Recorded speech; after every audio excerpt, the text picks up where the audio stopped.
What follows is speculation. There are a lot of different takes on who's who in this painting. The one and most important thing that symbologists and astrotheologists agree on regarding this painting is that the people in it are symbolic of the zodiac. What follows is an independently considered translation of the painting using visual evidence that will explain, when it can, why the names assigned to these characters were chosen. You can accept or reject the assumptions. From left to right, we have the 3 months of spring, summer, followed by the sun, and then the fall and winter. Again, notice how the heads are clustered in groups of 3. You can solve this painting like you do a puzzle, one piece at a time and in no particular order. Like a jigsaw or crossword puzzle, the more you can pin down the easy and obvious stuff, the easier it is to fill in the not-so-obvious blanks by process of elimination.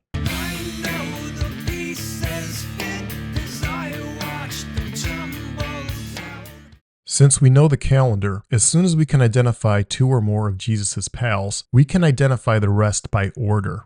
The most obvious one in the bunch is Virgo. Symbolically, Virgo is the virgin or maiden, and of everyone at this table, this one most looks the part. Virgo happens to be the 6th sign of the zodiac, and Da Vinci has seated her in the 6th position from the left. So already we have 2 things going for us: the feminine appearance of this character and his or her seat number matching its zodiacal number. Wait! There's more!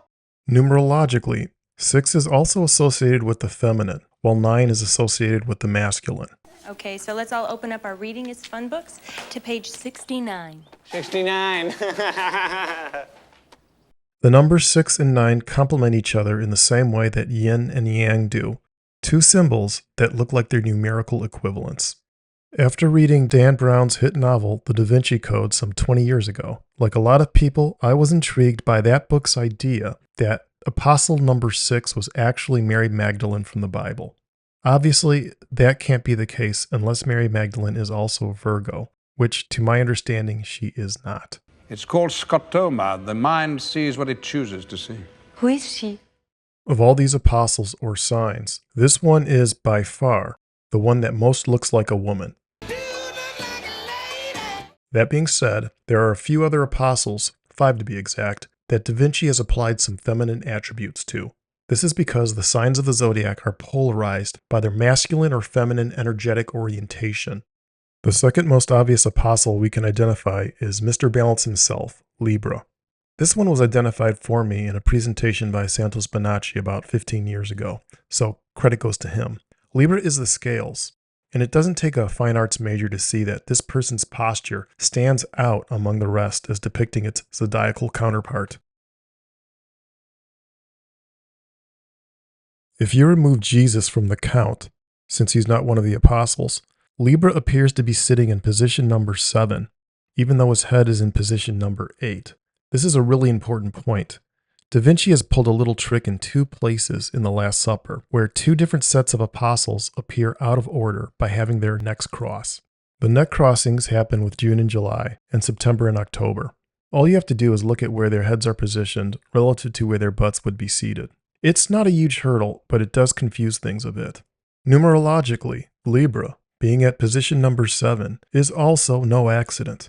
7 could be said to represent balance, and among numerologists, it's said to represent completion.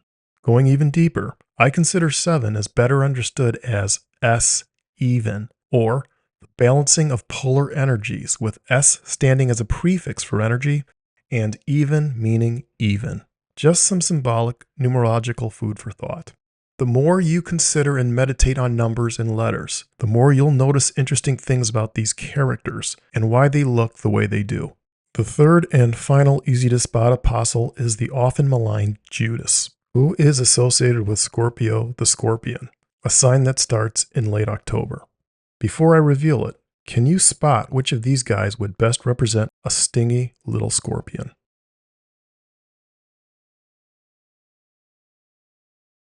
If you guessed this guy, you're right.